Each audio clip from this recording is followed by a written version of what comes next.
ጤና ይስጥልን የተከበራችሁ ተመልካቾቻችን፣ ይህ የአማራ ሚዲያ ኮርፖሬሽን የወቅታዊ ዝግጅት ነው። በዛሬው ቆይታችን የአማራ ክልል የማዕድን የሀብት አጠቃቀምን እየተመለከትን ቆይታ እናደርጋለን። በአማራ ክልል ያለው የማዕድን ሀብት በምን ደረጃ ላይ ይገኛል? የአማራ ክልል የማዕድን ሀብት ቢሮ ኃላፊ አቶ ኃይሌ አበበ እዚህ ስቱዲዮ ጋብዘን ቆይታ የምናደርግ ነው የሚሆነው። አቶ ኃይሌ ስቱዲዮ ስለመጡ በተመልካቾች ስም ከልብ እናመሰግናለን። እኛንም ስለጋበዛችሁን በጣም እናመሰግናለን። ዛሬ የማዕድን ሀብትን እየተመለከትን ቆይታ እናደርጋለን። በክልሉ ያለው የማዕድን ሀብት እንደው ከምንነቱ ከጽንሰ ሀሳቡ ጀምረን በምን ደረጃ ላይ ይገኛል የሚለው እየተመለከትን ቆይታ የምናደርገው እንደው ከጽንሰ ሀሳቡ ጀምረና እንዲሁም ከአይነቱ ከምንነቱ እንዲሁም ከአገልግሎቱ አሰጣጥ ማዕድን የተለያየ ትርጓሜና ስያሜ ይኖረዋልና እንደው ከዛ ብንጀምር የተሻለ ግልጽ ለማድረግ ያመቻል። የማዕድን ምንነትን ለመግለጽ ያህል በመጀመሪያ ደረጃ ማዕድናት በአንድ በኩል ሳይንቲፊካሊ የራሳቸው ትንታኔ ያላቸው፣ በሌላ በኩል ደግሞ ከጠቀሜታቸውና ከአገልግሎታቸው ላይ ተመስርቶ የሚከፋፈሉበት ሁኔታ አለ። ለምሳሌ ማዕድን ከአጠቃላይ ስነ ፍጥረቱ፣ ምንነቱ፣ አይነቱ ከሳይንቲፊካሊ አፕሮች አኳያ ከታየ ነው የራሱ በሁለት ከፍለን እናየዋለን። ለምሳሌ አንደኛ የኬሚካል ኮምፖዚሽኑን፣ ሁለተኛ ደግሞ የፊዚካል አፒራንስ ተብሎ የኬሚካል ኮምፖዚሽን ስንመለከት ለምሳሌ አጠቃላይ ውህደታዊ ውጥረቱ ምን ይመስላል ስብጥሩ የሚለውና የአካላዊ ባህሪያቱ ከፊዚካል አኳያ ደግሞ ይታያል።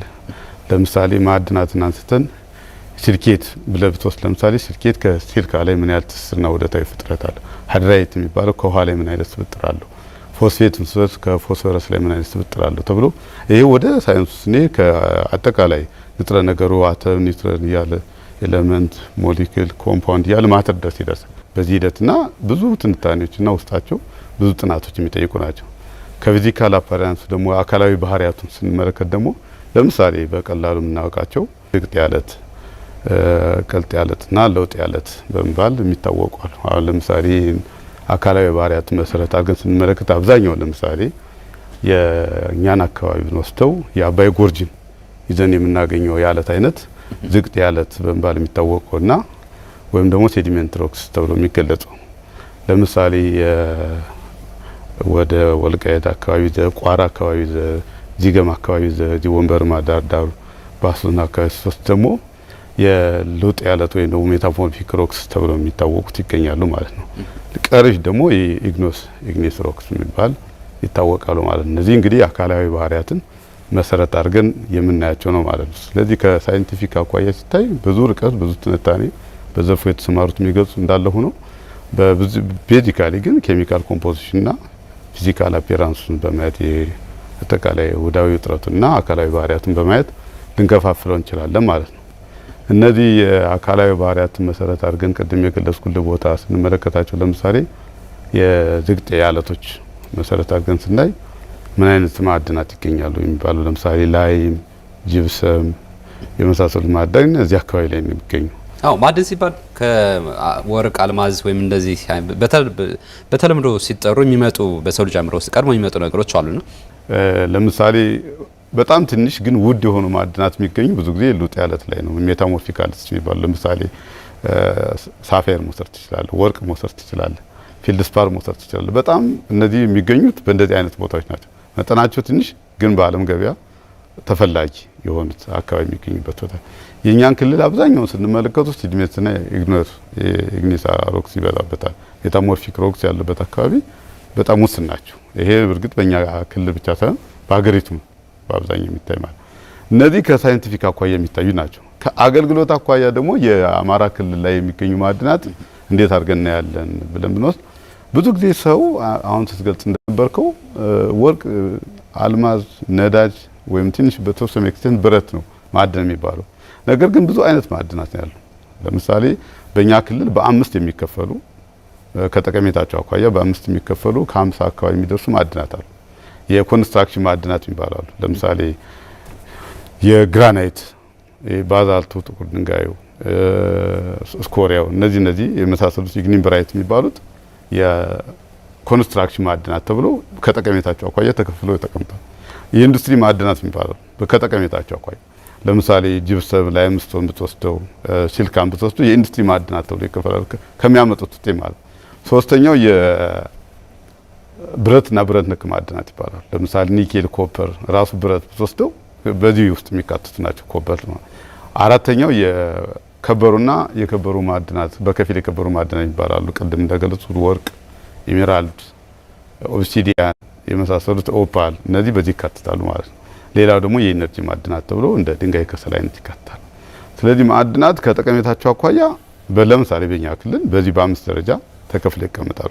ግን ብዙ ጊዜ የሚታወቀው ማዕድናት ሲባል የሊቁም ማንኛውም ማህበረሰብም ብዙ ጊዜ የሚታዩ ለመሆኑ አንድ ወቅት እንደውም አማራ ክልል ለመሆኑ ማዕድናት አለ የሚባሉላ ጥያቄዎች እንደሱ ነበር። ምን ማዕድን አለ? በቃ ምክንያቱም የሚታይ ማዕድን ሲባል ነዳጅ ወይም ወርቅ ቅድም እንደገለጹ ካልሆነ ብረት ነው። እንደዚህ አይነት ዝንባሌ ነበሩ። ነገር ግን ብዙ አይነቱ ማዕድናት በስሩ ያላቸው የሚከፋፈሉ አሸዋ ራሱ ማዕድን ነው። ጠጠራ ማዕድን ነው። ፊልድስፓር ማዕድን ነው። ኳርትስ ማዕድን ነው። ዝም ብለ ከእያንዳንዱ ብንወስዱ ድንጋይ ከሰል ማዕድን ነው። ለግንባታ አገልግሎት ሊቲየም ምናምን ማዕድናት ናቸው። ግን ሰው ይሄን በዚህ ደረጃ ግንዛቤው መጠኑ አይነቱ በመግለጽ ደረጃ ይቸገራል። በጥቅሉ ግን የማዕድን አጠቃላይ ከማህበረሰባችን ላይ ከሰው ልጆች ላይ ቅርብ ትስስርና ቁርኝት ያለው ነው። የሰው ልጆች በነገራችን ላይ ማዕድናትን ለዘመናት አቆጣጠር፣ ለማህበራዊ መስተጋብርና አጠቃላይ ለሪኮግኒሽን ይጠቀሙበታል። ለምሳሌ በአፈጣጠራቸው ደረጃ የሰው ልጅ የዘመን አቆጣጠርን የድንጋይ ዘመን፣ የብረት ዘመን፣ የመዳብ ዘመን እያለ ነበር። ያው ስቶን ኤጅ፣ ብሬን ኤጅ፣ አይረን ኤጅ፣ ኮፐር ኤጅ እያለ ነበር የሚከፋፍለው። እስከዛ ድረስ ትስስራሉ። በማህበራዊ መስተጋብሩም ስትመለከተው ማጌጫው፣ መሸለሚያው፣ ውል መያዣው፣ መተሳሰሪያው ከዚህ ከወርቅ ከአምበር ከምን ላይ የተያዘ እና ከዛ ላይ ትስስራሉ። ሪኮግኒሽን የምትወስድ ለምሳሌ የኒሻን ተሸላሚ፣ የወርቅ ተሸላሚ ወዘተ ይባላል። እና አጠቃላይ ማዕድናትና የሰው ልጅ ትስስር በዘመናት በአጠቃላይ ማህበራዊ መስተጋብር በአጠቃላይ ሂደት እየተገናኘ ነው ብሎ መውሰድ ይቻላል ማለት ነው። የአማራ ክልል ላይ ያለው በኢኮኖሚ ደረጃ በተለያዩ ሁኔታዎች ያለው አስፈላጊነት እስኪ ያለው የተወሰነ ሀሳብ ይስጡና ወደ ቀጣዩ ሀሳብ እናልፋለን። በነገራችን ላይ በዓለም ላይ በኢኮኖሚ የሚሆን በዲፕሎማሲው ሂደት ዓለምን በተወሰነ ደረጃ የሚያናጋም የቀውስን መንስኤ የኃይል ሚዛን ማስጠበቂያ ሆኖ የሚያገለግሉት የማዕድንና የማዕድን ውጤቶች ናቸው። በአብዛኛው ይታወቃል። ያው አስፈላጊነቱን ስናነሳ እንደ ክልልም እንደ ሀገርም ሰፊ ትርጉም አሁን ተሰጥቶታል። በኢኮኖሚም ደረጃ በልማትም ደረጃ ሰፊ ትርጉም ተሰጥቶታልና እስካሁን አመታት ያልተጠቀምንበት አው የጠየቀው ነገር ካለ እስካሁን ያልተጠቀምንበት ምክንያት ብዙ ነገሮች ሊኖሩ ይችላሉ። ማዕድናትን ካለን ክምችት አኳያ እንደ ሀገርም ወደኛ ስመጣ እንደ ክልልም ካለን ክምችት አኳያ ተጠቅመንበታል ከተባለ ብዙ የተጠቀምንበት አለም ገና እየገባንበት ያለ ሂደት ነው። ነገር ግን ከለውጥ መንግስት በኋላ የተሰጠው ትኩረትና እየተሰራ ያለው ተግባር ካለን ደግሞ በጣም አበረታች ጥሩ እይታ ነው። ለምሳሌ ከዚህ በፊት ስለ ማዕድናት መነጋገርም አይቻልም፣ ማውጣትም አይቻልም፣ መጠቀምም አይቻልም። ማዕድናትን የሚያስወጡ ፖሊሲዎችም አደረጃጀቶችም መዋቅሮችም አልነበሩ እውነት ለመናገር ማለት ነው። እንዲሁም ፖለቲካሊ ትርጓሜው በእይታም በአስተሳሰብም በአመለካከትም የተለየ ነበር። ማዕድናትን አውጥተን የምንጠቀም ከሆነ እርስ በርሳችን እንባላለን፣ እንጋጫለን፣ የትርምስ ምንጭ ይሆናል፣ የብዙ ብሔር ብሔረሰቦች ሀገር ናቸው፣ ሌላ ተጨማሪ ግጭት ነው የምንፈጥር በሚል የተዳፈነ ነገር ነበር ያው የሚታየው ማለት ነው እንጂ አሁን ከለውጥ በኋላ ግን ማዕድን ማለት የመበጸጊያ መንገዳችን፣ የማደጊያ ምስጢራችን፣ የአንድነታችን፣ የኃይላችን ማሰባሰቢያችን፣ የኢኮኖሚ ምንጫችን እንዲሁም ኢኮኖሚያዊ ሽግግር የምናመጣበት አንዱ ዘርፍ ነው ተብሎ ያው መንግስትም ትኩረት ሰጥቶት የእይታ ለውጥ ፓራዳይም ሽፍት ነው ያመጣ በዚህ ረገድ አምጥቶ እየተሰራበት ነው ያለው ሁኔታ። በዚህ በለውጥ ሂደት ውስጥ የተሰሩ ስራዎች አሉ በጣም ያበረታቱ። በዚህ ረገድ በነገራችን ላይ መንግስትም ሀገር በቀል ብዝሃ ዘርፍ ኢኮኖሚ ብሎ ግብርና፣ ማዕድን፣ ማኑፋክቸሪንግ ዘርፍ፣ ቱሪዝም እና አይሲቲን ሲያቃልል ለዚህ የተለየ ትኩረት ከመስጠት አኳያ የመነጨ ነው እና በዚህ ሂደት አስፈላጊነቱ ላይ በመንግስት ደረጃ አሁን ባለው ሁኔታ ምንም ጥርጥር የለውም አስፈላጊ ነው ብሎ የትኩረት ማዕከል አድርጎ እየተሰራበት ይገኛል ማለት ነው። በዛ ሂደት ደግሞ የተጀማመሩ ስራዎች አሉ፣ ያመጣናቸው ውጤቶች አሉ እንደሚታዩት በሀገር ደረጃም እንደ ክልልም እነዚህ ነገሮች እያሳደግን እያበረታን ከን ደግሞ ለኢኮኖሚ ሽግግሩ ለአይነተኛ ለውጡ መሰረት ይሆናል ብለን እናስባለን። ልማት የሚጀምረው እንግዲህ ሀብቱን ከማወቅ ይጀምራል እና አቶ ኃይሌ በአማራ ክልል ላይ ያለውን የማዕድን ሀብት እንግዲህ ለማወቅ በጥናት ለመለየት ምን ያህል ጥናት ተደርጓል? ምን ያህል አማራ ክልል ላይ ያለው ሀብት በደንብ በጥናት ተይዞ ታውቋል? እንግዲህ ከጀመርንበት ጊዜ ማጥናት ከጀመርንበት ጊዜ አኳያ የሞካከርናቸውና ያጠናቸው ጥናቶች አሉ።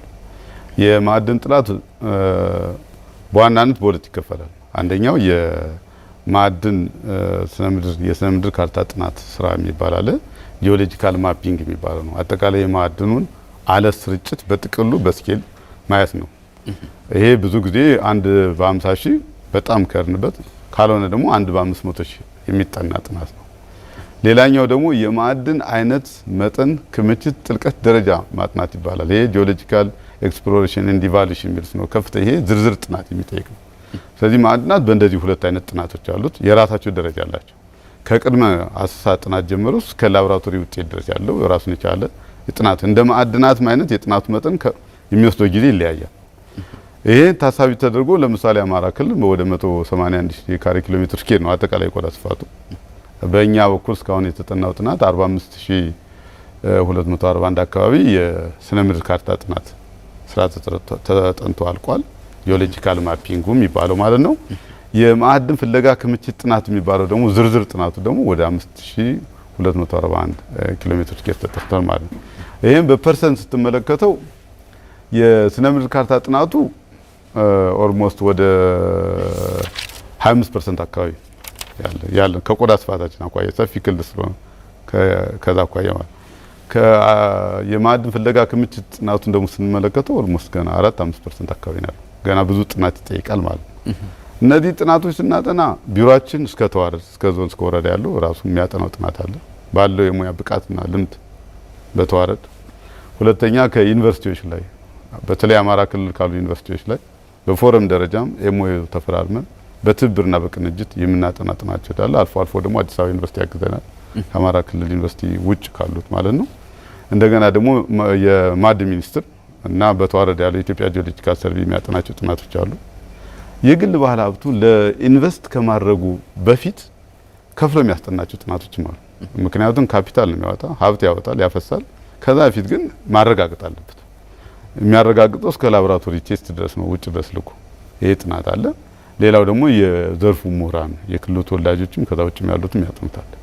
በእነዚህ ሂደት ውስጥ እንግዲህ እነዚህ አካላት ነው የሚያጠኑት። በጥናታችን ሂደት የኛ ቢሮ በዋናነት ስራው ስለሆነ ይሰራል። ሌሎች አካላት ደግሞ በትብብርና በቅንጅት እንሰራለን።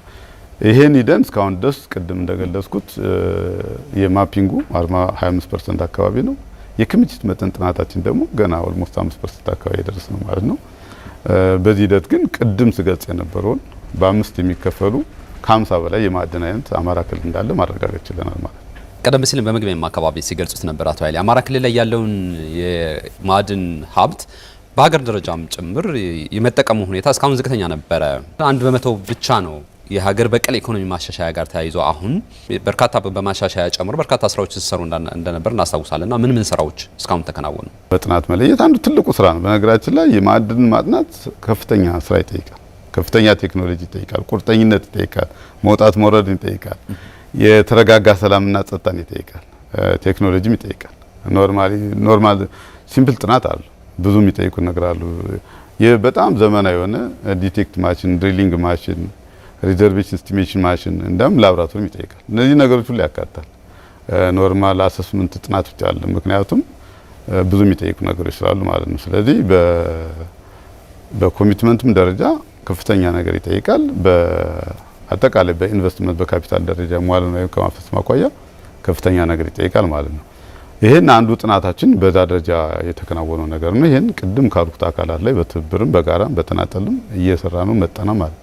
ይሄ ከተጠና በኋላ ምንድነው የመጣው ነገር ከተባለ ሁለተኛው ስራ የተጠናውን ነገር ማስተዋወቅ ነው፣ ማስገንዘብ ነው፣ ማስረዳት ነው ለአልሚ አካላትም ለማህበረሰቡ ጠቀሜታውን በተመለከተ ያንን እየተከናወነ የመጣበት ሁኔታ አለ በተለያዩ መንገዶች።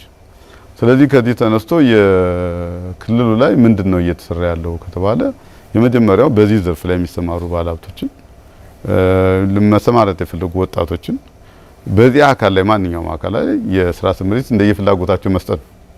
ስለዚህ በአለው ሁኔታ ላይ እስካሁን ድረስ አንድ ዝቅተኛ ነው። ብዙ ጊዜ ማዕድን ኮንትሪቢዩሽን ሲለካ አስተዋጽኦ በጂዲፒ ላይ ዝቅተኛ ነው ይባላል። እንግዲህ ይሄ አሁን ትንሽ ፖሊሲ አውጪዎች አካላት ማየት ያለባቸው ነገሮች ይኖራሉ ብለን እናስባለን። ለምሳሌ በዲቨሎፕመንት ስቴት ዘመን ልማታዊ መንግስት በሚለው ዘመን ላይ መለኪያ ብዙ ሆኖ የሚያገለግሉ ዓለም አቀፍ ስምምነት በሚሉት አዚክም ይባላል እና የወርልድ ባንክ፣ አይኤምኤፍ፣ ኢንተርናሽናል ኦርጋናይዜሽኑ ተስማማበት በሚል አዚክ ብዙ ጊዜ ጂዲፒን ከለካ በኋላ በሶስት ከፍሎ ነው የሚያስቀምጠው አግሪካልቸር፣ ሰርቪስ እና ኢንዱስትሪ በሚል ማለት ነው። በዛ መለኪያ ሂደት ካየነው የማዕድን ኮንትሪቢዩሽን የሚለካው ኤክስትራክት በምታደርገው ብቻ ነው በምታወጣው። ለምሳሌ ድንጋይ አወጣ ያንም ይለካል። ኢቭን ጠጠሩ አይለካም። ለምሳሌ ላይሙን አወጣ ላይሙ ነው የሚለካ እንጂ ሲሚንቶ አይቆጠርም። ለምሳሌ ድንጋይ ከሰል ብታወጣ ድንጋይ ከሰሉን ገና ሲወጣ ነው እንጂ ከዛ በኋላ ያለው ፕሮሰስ ተደርጎ ኃይል የሚያመነጭ ምናምን አይወሰድም። ይህን አይነት መለኪያ ከሄደ አሁንም ወደፊትም ብዙ ፈቀቅ የሚል ነገር አይመጣም። አዎ 1% በታች ነው ሲባል እንደው ምን ማለት ነው የሚሰጠው ትርጉም ትንሽ አዎ። እና ይሄኛው የዲቨሎፕመንት ስቴት ወይም የልማታዊ መንግስት በፊት የሚጠቀምበት ነው። አሁን ግን ያለው መንግስት አገር በቀል ብዝሃ ዘርፍ ኢኮኖሚ ብሎ ቅድም እንዳልኩት ከአምስት ዘርፎች አንዱ ብሎ ለይቶታል። የእይታ ለውጥ አለ፣ የፖሊሲ ለውጥ አለ፣ የአደረጃጀት ለውጥ አለ። የእይታ ለውጥ አለ ማለት የአመለካከትም የተግባርም ጭምር በነገራችን ሁሉ ነገር ከዛች ሊፈልግ ማለት ነው። ስለዚህ ማዕድናትን እንዴት እንጠቀም፣ እንዴት እናሳድግ፣ እንዴት ለሀገር ይዋሉ፣ እንዴት መበጸጊያ ይሆኑ የሚለው ተቀምጧል። አሁን መለኪያውን ያልተስተካከለው መለኪያውን እንግዲህ የሚመለከተው አካል የዚህ የስራ ድርሻ ያለው አካላት በዓለም አቀፍ ደረጃ እንዴት ይለካ፣ በሀገር አቀፍ ደረጃ እንዴት ይለካ፣ እንዴት እናወህደው፣ ሀገር በቀል ብዝሃ ዘርፍ በትክክል በእይታው ደረጃ እንዴት ይቀመጥ የሚለውን ድርሻ ያላቸው አካላት በሚኒስትር ደረጃም ያሉ አካላት የሚመለከታቸውም በተዋረድም ያሉ ተነጋግረው ይቀይሩታል ብለን እናስባለን። ነገር ግን የማዕድን ኮንትሪቢዩሽን ዝቅተኛ ነው የሚባለው ከመለኪያ መስፈርት ውጭ ከመለኪያው እይታ የሚመነጭ እንጂ በአስተዋጽኦ ደረጃ ያን መውሰድ አይቻልም። አሁን እዚህ ቤት ያለው ብታዩ አብዛኛው ነገር የማዕድን ውጤቶች ናቸው። ለምሳሌ ትንሽ የተወሰኑት ነገሮች ካልሆነ በስተቀር ብረቱንም መስታወቱንም የማዕድን ውጤት ነው። ይሄ ግልጽ ነው። የምንሄድባቸው መንገዶች የማዕድን ውጤቶች ናቸው። ድልድዮች የማዕድን ውጤቶች ናቸው። ህንጻዎች፣ የምንገባባቸው ቢሮዎች፣ የምንኖርባቸው ቤቶች አብዛኛው የማዕድን ውጤቶች ናቸው። ከየትም የቆርቆሮ ማዕድን ነው፣ ድንጋዩ ማዕድን ነው፣ ሲሚንቶ ማዕድን ነው፣ ብሎኬቱ ማዕድን ነው። የማዕድን ውጤቶች ናቸው እና እንዴት አድርጎ ነው የሚለካ የሚለውን ነገር ማየት ነው። የመለኪያ ሂደቱ በምን አዚክ የሚባለውን ኢንተርናሽናል ስምምነት የነበረውን ይዘው ነው የምንቀጥል ነውስ አሁን ከተቀየረው ሀገር በቅርብ ብዝሃ ዘርፍ ኢኮኖሚ ካለው አኳያ እንደገና መንግስታቱ ደግሞ ኢንተርፕራይዝ ገቨርንመንት ነው አሁን ያለ ነው። ከዛ አኳያ እንዴት ነው የሚለካ የሚለውን የሚመለከታቸው አካላት ማየት የሚችሉበት እድል ካለ ነው እንጂ አሁን ባለው ሁኔታ የጂዲፒ ኮንትሪቢዩሽኑ ዝቅተኛ ነው ብሎ ማስቀመጥ በእኛ በኩል እንደ ዘርፍ እንቸገራለን ብለን እናምናለን።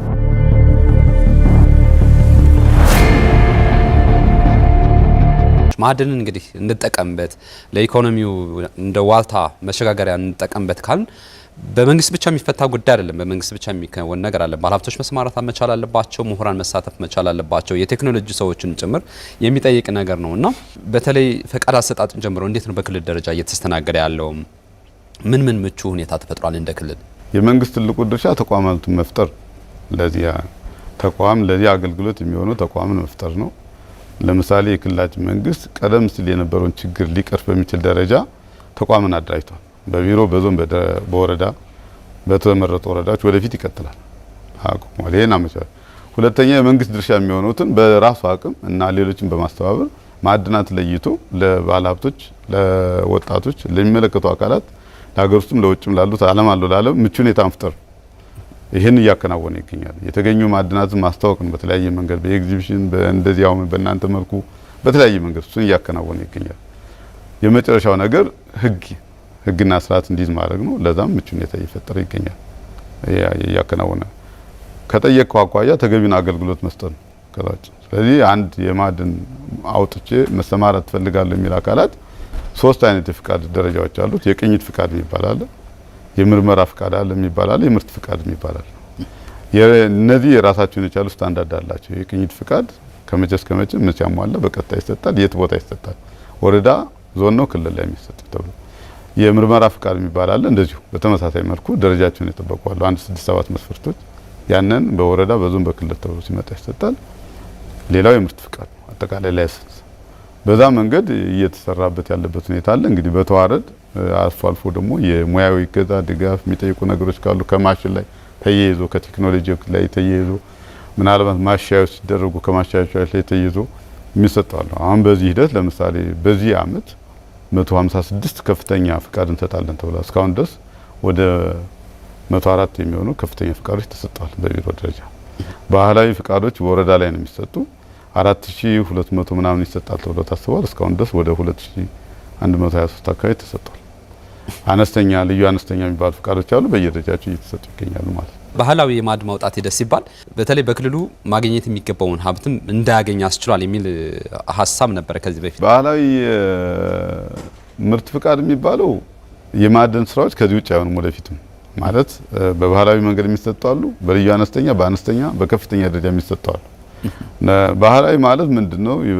በተቻለ መጠን ወጣቶች የስራ እድል ተፈጥሮላቸው አሴት አግኝተው ወደ ሌላ ሽግግር ለማድረግ በኢንቫይሮንመንታል ኢምፓክት አሰስመንት ላይ ከፍተኛ ተጽዕኖ የማያሳድር ስራዎችን ሰርተው ሀብት እንዲያገኙ ማድረግ ነው።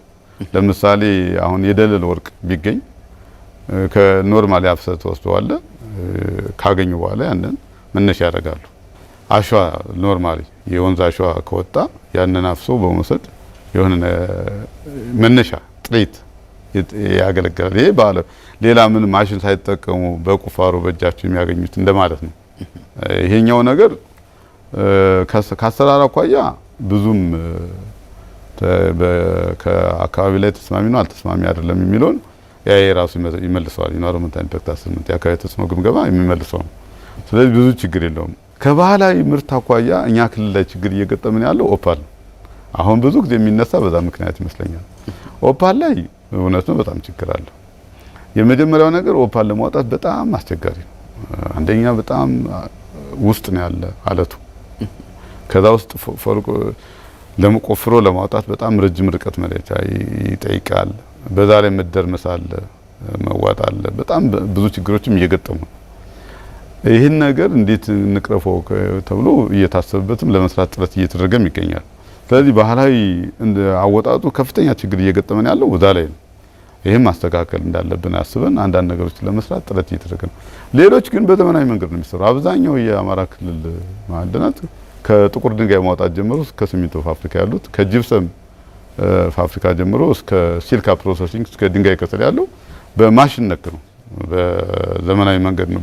በባህላዊ መንገድ ላውጣ ቢባልም አይቻልም። በባህላዊ መንገድ ላምርት ቢባልም አይቻልም። የግድ ቴክኖሎጂ ይጠይቃል። የበዛ ቴክኖሎጂ እየተሰራ ነው የሚገኘው ማለት ነው። እንደ ቴክኖሎጂ አጠቃቀም ላይ እንደ ክልል ላቦራቶሪ መገንባት ላይ በክልል መንግስት የሚጠበቀው በሀገር አቀፍ ደረጃ የሚጠበቀው ነገር ምንድነው? ምን ያህል ውጤታማ ይሆናል?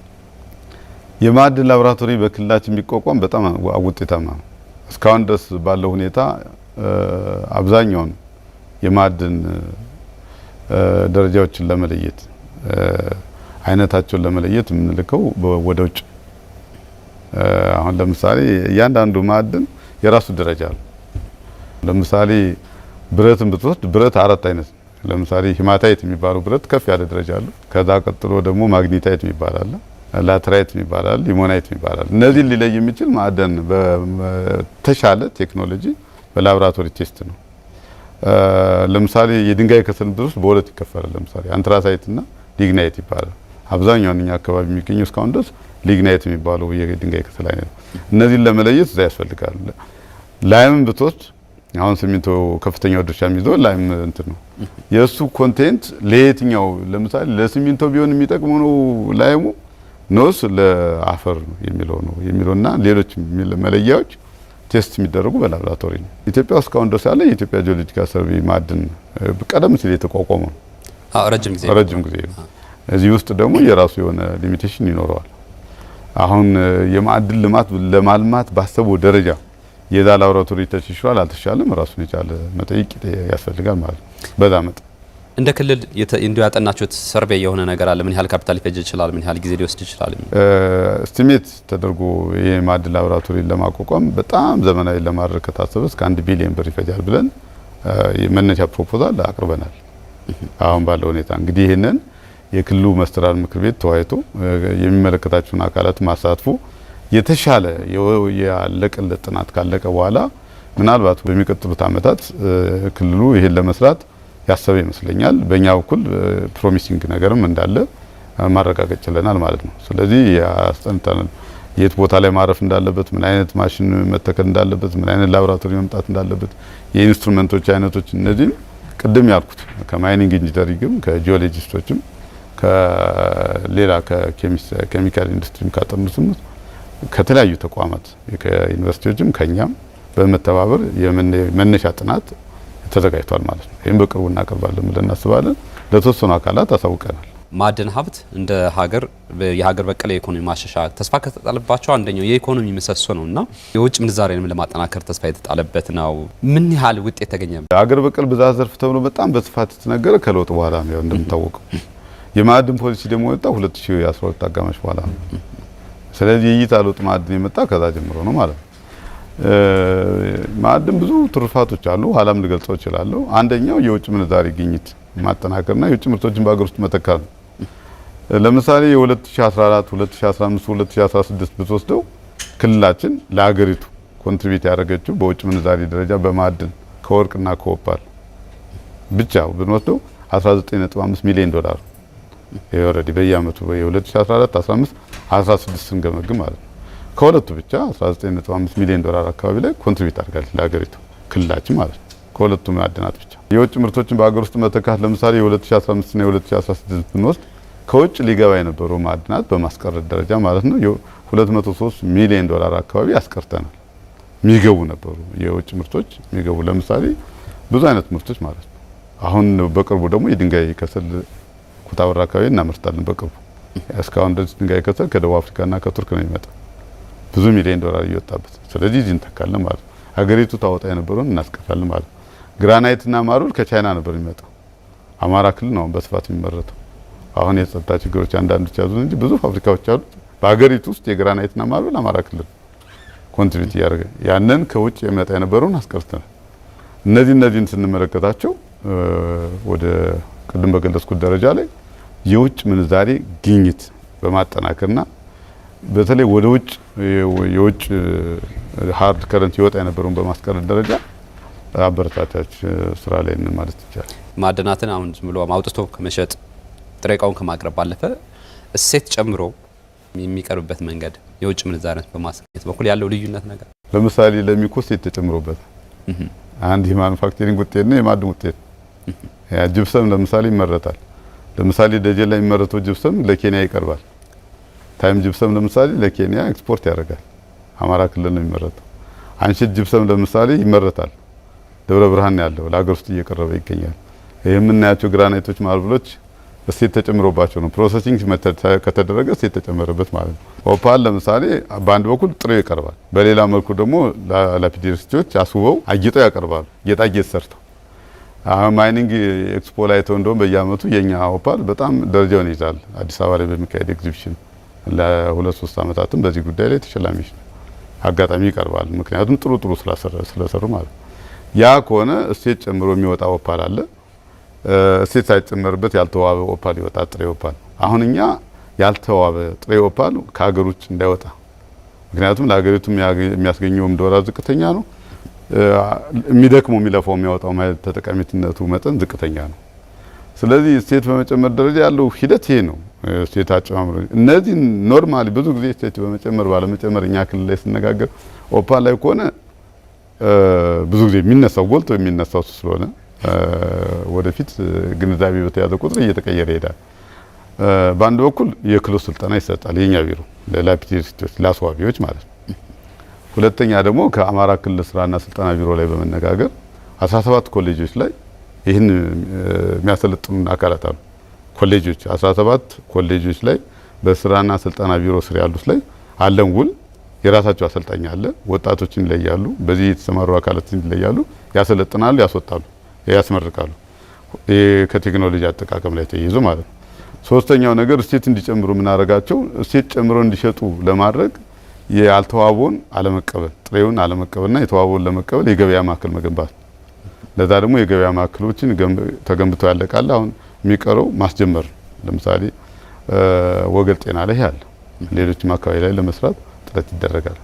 ከዛ ባሻገር ደግሞ የኮንትሮባንድ ህገ ወጥነት መቆጣጠር፣ እሴት የተጨመረውን ነገር ተቀብሎ ወደ ውጭ እንዳይወጣ ለማድረግ ማለት ነው። እነዚህ ሲሆኑ ወደ ክህሎቱ ያዘነብላሉ። ከኦፓል አኳያ ያለው ይሄ ነው። ሌላው ከማዕድን አኳያ ግን ሁሉም የሚሰሩ ስራዎች ኦልሞስት ያለ እሴት ያለ ፕሮሰሲንግ የሆነ ነገር አድር ሳይደረግላቸው የሚወጣው ነገር የለም። መልካም። ሌላው የማዕድን ሀብት ሲነሳ በክልል ደረጃ ነው ቢሮ ያለው ያው የእናንተ ቢሮ ከዛም በዞን ደረጃ አልፎ አልፎ ወረዳዎች ላይ ይታያል።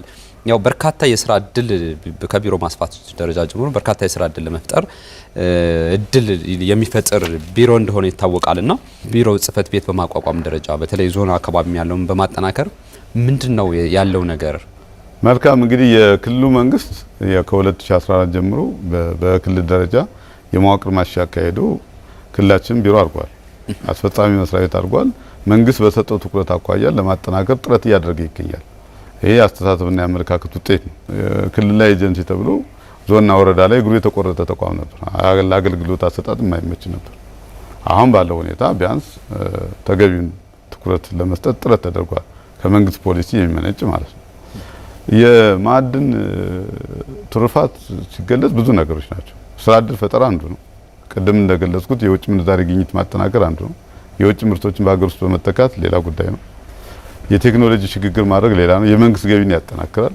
አጠቃላይ በነገራችን ላይ በማዕድን በጣም ከበለጸግ ተገዳዳሪም ተፎካካሪም ለመሆን በኢኮኖሚም በፖለቲካውም በዲፕሎማሲ መስኩም ለመገዳደር ማዕድን ወሳኝ ነው። በነገራችን ላይ በየትኛውም ዓለም ላይ የትም ቦታ ላይ የሄድና ምንጩ ቢገለጠው ቢያንስ የማዕድን ኢሹ አንድ ኢሹ ነው ይቀርቡ። የትም ቦታ ላይ ዛሬ ኦፒኮች ከፍ ዝቅ የሚያደርጉት ነዳጅን ያው በጋራ በመሆን ያው ይታወቃል።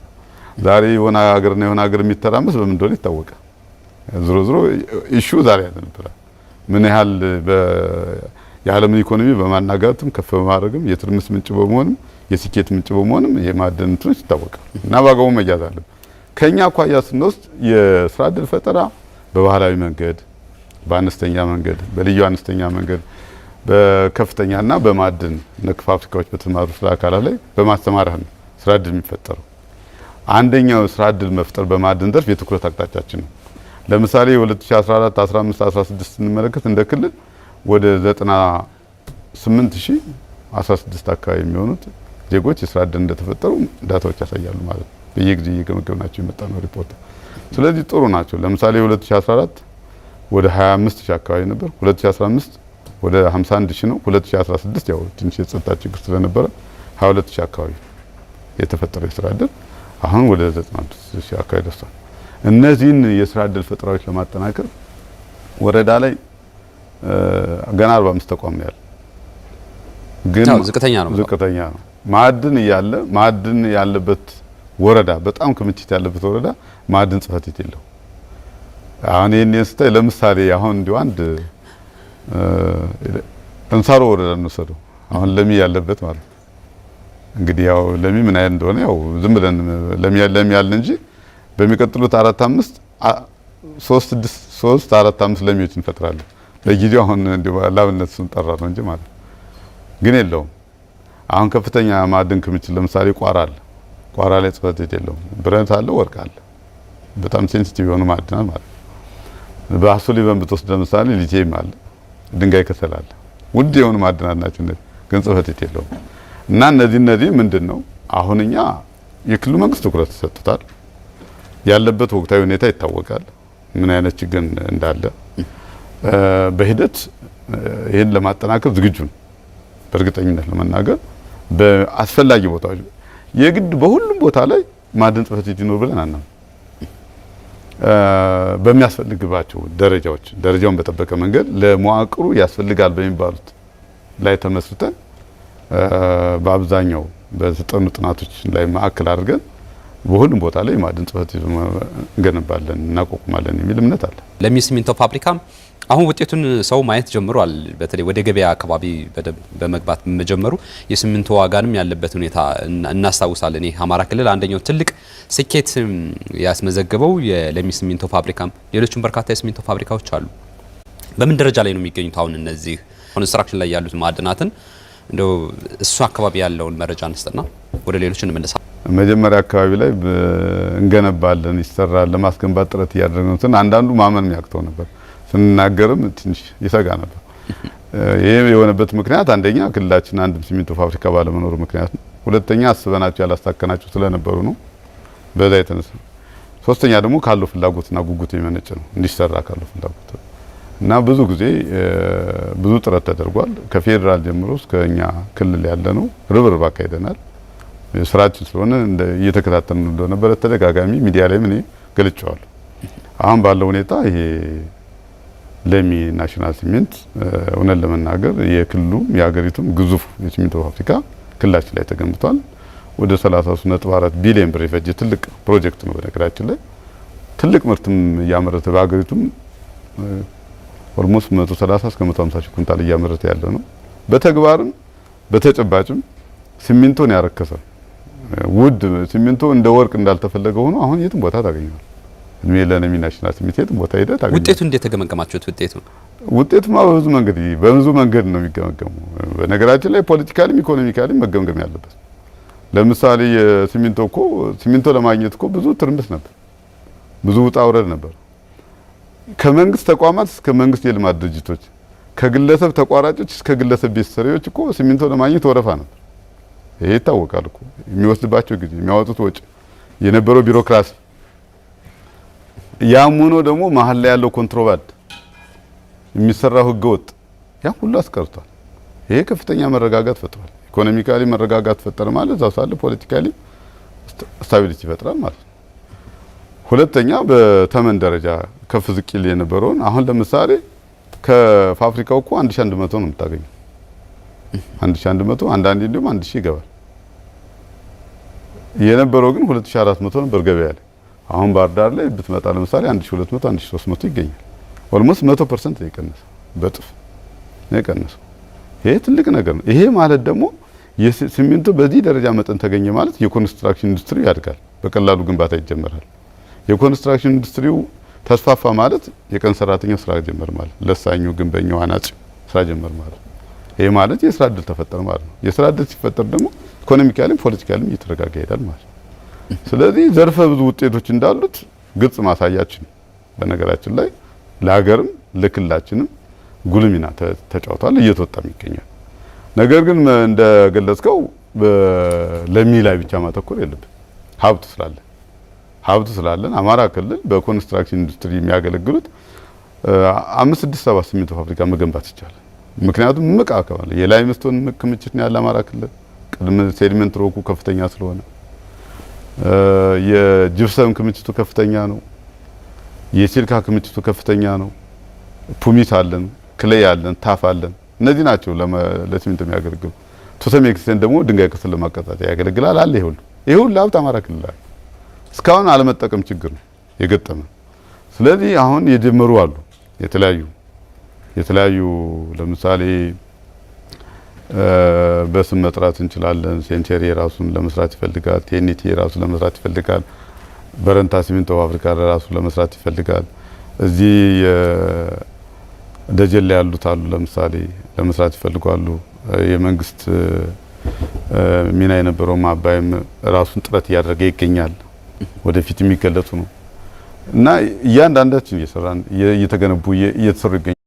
ከተወሰነ ጊዜ በኋላ ከ3-4 አመት በኋላ ምናልባት አማራ ክልል 4-5 ሲሚንቶ ፋብሪካዎች የመኖር እድሉ ከፍተኛ ናቸው።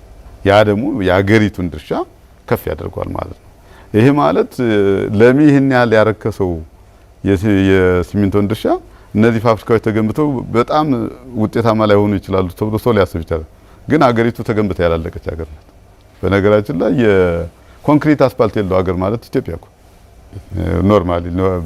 ኖርማል አስፋልት ነው ያለው እና ግንባታዎች ገና እየተገነባች ያለች ሀገር ነው። ስለዚህ ብዙ ሲሚንቶ ፋብሪካዎች ያስፈልጉናል።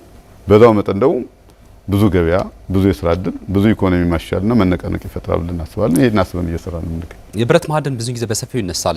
ዋጋ አካባቢ ያለው በስፋት መጠቀም ያልተቻለበት ምክንያት ምንድን ነው? እንደው ሲሚንቶ ፋብሪካ ላይ የተሰራውን ያህል ብረት ማዕድን ላይ ግን ብዙም ያን ያህል ኮንስትራክሽኑ እንደፈለገ ዘርፎ እንዳይሄድ ያደረገው አንደኛው የማዕድን ዘርፍ ይሄ ነው የሚል ሀሳቦች ይነሳሉ። የውጭ ምንዛሪም ተጽዕኖ የሚያደርጉ ነገር አንደኛው ይሄ ነውና እንደው ምንድነው ያለው ነገር መረጃ እሱ ጋር? መልካም እንግዲህ የብረት ፋብሪካ ማቅለጫና ማቀነባበሪያ ለመስራት ብዙ ነገሮች ይጠይቃል። የመጀመሪያው ነገር ጥናቶች በአግባቡ የተጠኑበት አካባቢ አለ።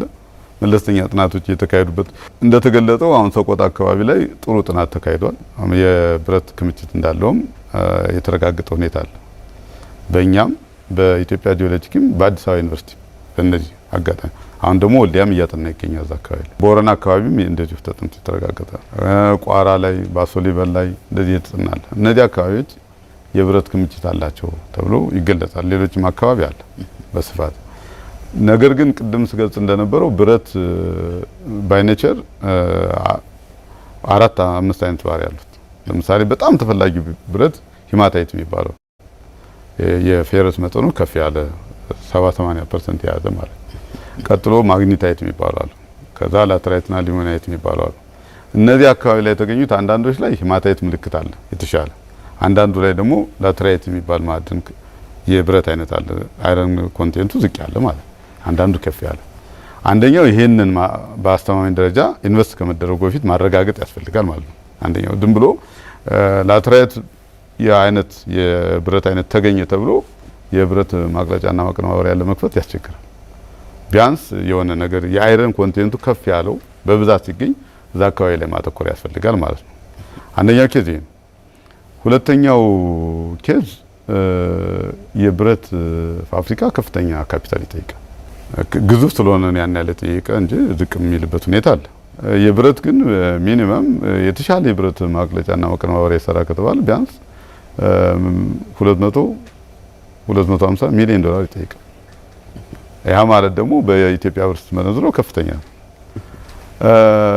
እና እነዚህ አይነት እንትኖች የመዋለ ንዋይ ከፍተኛ የሆነ መዋለ ንዋይ የሚጠይቅ ፋብሪካ ነው። ዝም ብሎ ለምሳሌ የሆነ ቴክ ሲምፕል የሆነ እንትን ማቋቋም አለ የብረት ፋብሪካ ማለት። ስለዚህ ከፍተኛ መዋለ ንዋይ ከፍተኛ እንትን ይጠይቃል ማለት ነው። ከፍተኛ ቴክኖሎጂ ይጠይቃል።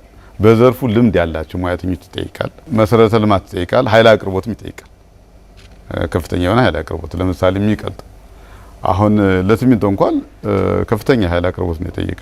ለብረት ሲሆን ደግሞ በጣም ይበልጥ የኃይል አቅርቦት። እነዚህ ነገሮች ነው ያሉ። እነዚህ ነገሮች አሁን ለምሳሌ የጢስ አባይ የብረት ማቅለጫና ማቀነባበሪያ የሚድሮክ ካምፓኒ ያለበት ከኢትዮጵያ ትልቅ ባለሀብቶች ላይ ሆኖ ሰቆጣ ላይ እየተሰራ ነው። ጥናት እያስጠኑ ነው። ለይተዋል። ላቦራቶሪ ቴስት ለማድረግ ወደ ውጭ ልከዋል። ፕሮሰስ ላይ ነው ያሉ።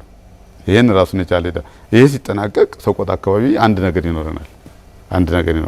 ሁለተኛ ለምሳሌ ኮምቦልቻ ላይ አሁን የቻይናዎችና የኢትዮጵያ ባለሀብቶች በትብብር ለመስራት ፍቃድ ሰጥተናቸዋል። እኛ አሁን ኮምቦልቻ ላይ ኦልሞስት መሬት ተቀብለዋል። ወደ የፋብሪካ መስኪያ ወደ 300 ሄክታር አካባቢ ወስደዋል። ለዚህ የሚሆን ለብረት ማቅለጫና ማቀነባበሪያ የሚሆን በካፒታል ደረጃ ወደ 150 ሚሊዮን ዶላር አካባቢ ይዘው መጥተዋል መነሻቸው። ይሄ ምን ይሆናል እንግዲህ ወደፊት ነው ያለን። ቦረና አካባቢ ለመስጠት ተዘጋጅ ወደ 10 አካባቢ የብረት እንደዚህ አይነት ፋብሪካ እንዲገነቡ የሰጠናቸው አሉ።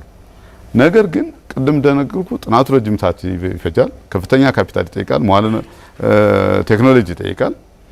ድካም አለ፣ ልፋት አለ፣ ጥረት አለ። በፍላጎትና በመሆን መካከል ያለው ልዩነት ግን እነዛ ነገሮች ነው የገደቡ።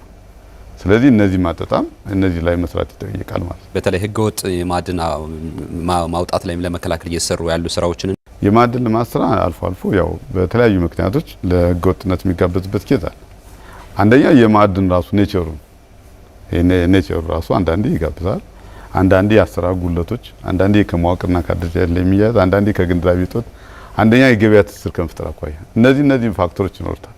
ለምሳሌ አሁን በተፈጠረው አንዳንድ ችግሮች ምክንያት ወርቅ እና ኦፓል የመሳሰሉት በቀላሉ ይወጣሉ። ለአያያዝም ቀላል ናቸው፣ ለኮንትሮባንድ የተጋለጡ ናቸው። እንደዚህ አይነት ኬዞች አሉ። ይሄ ከተፈጥሯቸው አኳያ ማለት ነው። ለምሳሌ ሰሜን ጎንደር ላይ ጸለምት ላይ ወርቅ ይወጣል፣ ግን ወደ ብሔራዊ ባንክ የመግባት ዕድሉ ዝቅተኛ ነው። ወልቃይት አካባቢ ላይ ይወጣል፣ የተወሰነው ነው የሚገባ እንጂ ሌላው በህገወጥ መንገድ ነው እየወጣ ያለው። ይሄን በአሰራር ማስተካከል ያስፈልጋል። በአሰራር ማለት መዋቅሩ ማጠናከር፣ ህብረተሰቡ ግንዛቤ መፍጠር፣ ባለፍቃዶች መከታተል፣ እንደገና ደግሞ ብሔራዊ ባንክ ደግሞ በተቻለ መስቀን የወርቅ አቅራቢ የወርቅ ተቀባይ ባንክ እንዲከፍትልን ጥረት እያደረግን እንገኛለን። ስለዚህ እነዚህ አይነት ኬዞች አሉ። ከዛ ውጭ ያለው ነገር ይሄን ለማስተካከል ምንድነው ያስፈልጋል ከተባለ ህገወጥነትን ለማስተካከል መዋቅር ማደራጀት፣ መዋቅር የተጠናከረ መዋቅር በየቦታው መዘርጋት፣ ለህብረተሰባችን ግንዛቤ መፍጠር ብቻ ሳይሆን ከማህበረሰብ ልማት ፈንድ ላይ ማስተሳሰር በኢኮኖሚ ተጠቃሚ እንዲሆን እነዚህ ነገሮች እየሰራንና እያከናወናችን እንገኛለን ማለት ይቻላል። እንግዲህ የጸጥታ መዋቅሩ ላይም ተቀናጅተን የምንሰራው ነገሮች ይኖራሉ ማለት ነው። አዎ በነገራችን ላይ የጸጥታ መዋቅር ሲነሳ እንደው በክልሉ የፈጠረው ነገር እንደው ባሰራራቸው ላይ ያን ያህል እክል የፈጠረበት ነገር ያው የተፈጠረው የጸጥታ ችግር እንደ ሌሎች ዘርፎች ሁሉ በማዕድን ዘርፍም ከፍተኛ ችግር ፈጥሯል። ከሂደት እስከ ውጤት ከአይነት እስከ መጠን ማለት ነው። ለምሳሌ ያህል መጠናት ያለባቸው ጥናቶች በጊዜው እንዲጠናቀቁ አልተደረገም። መሰራትና መጠናቀቅ ያለባቸው ፕሮጀክቶች ቅድም የገለጽካቸው ሲሚንቶ ሳይቀር በወቅቱ እንዳይጠናቀቁ አድርጓል። ምክንያቱም በዚህ ጊዜ በ2017 የፕሮጀክት አፈጻጸሙ መጠን እዚህ ይደርሳል ያልነው አንድ ለምሳሌ የሆነ ፋብሪካ አልደረሰም። ምክንያቱም የዚህ ውጤት ነው። ለምሳሌ እናጠናቸዋለን ብለን የገመትናቸው እና የለየናቸው ቦታዎች በዚህ ጥናት የሚጠናበት ቦታ ይታወቃል። የት ቦታ ሊጠና እንደሚችል እየተከናወኑ አሉ። አንዳንዶች እንዲሁም ፕሮጀክት ለውጥ እናመጣለን። መሰማራት ያለባቸው የስራ ዘርፎችም እየተሰማሩ አሉ እና የአጠቃላይ በአይነትም በውጤቱም በመጠኑም ከፍተኛ የሆነ ጉዳትና ውድመት እንዳስከተለ ግልጽ ነው። አማራ ክልል እምቅ ውብና እጅግ ውድ የሆኑ ማዕድናት ባለቤት ነው። ይሄ አሁን በአጭር ጊዜ ከጀመርናቸው ያገኘናቸው ውጤቶች ናቸው። በስፋትና በጥልቀት ስንሄድበት ደግሞ የተሻሉ ማዕድናት እንደሚኖሩ እምነት አለን፣ አመላካችም ነገር አለ። አሁን የተጀማመሩ ስራዎች ውጤት እያመጡ እንደሆነ እያየናቸው ናቸው። በብዙ ነገሮች ማዕድን በትክክል ከሰራንበት አይነተኛ የኢኮኖሚ ሽግግር ማምጫ መንገድ ይለውጣል፣ ራስንም ይለውጣል፣ ክልልንም ይለውጣል፣ አገርንም ያሳድጋል፣ ለዜጎችም የስራ ዕድል ይፈጥራል። ስለዚህ አማራ ክልል የብዙ ማዕድናት የጸጋዎች ባለቤት ነው።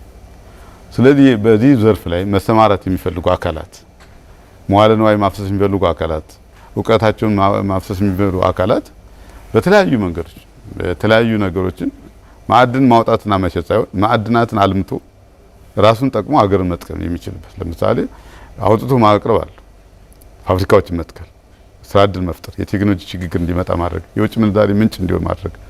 ይሄን ስራ የሚሰራ ባለሀብቶች፣ ወጣቶች፣ ሌሎች አካላት ካሉ በእኛ በኩል መጥቶ እንዲያለሙ የመጀመሪያ ጥሪያችን ነው። ቀደም ሲል አስተላልፈን እናውቃለን።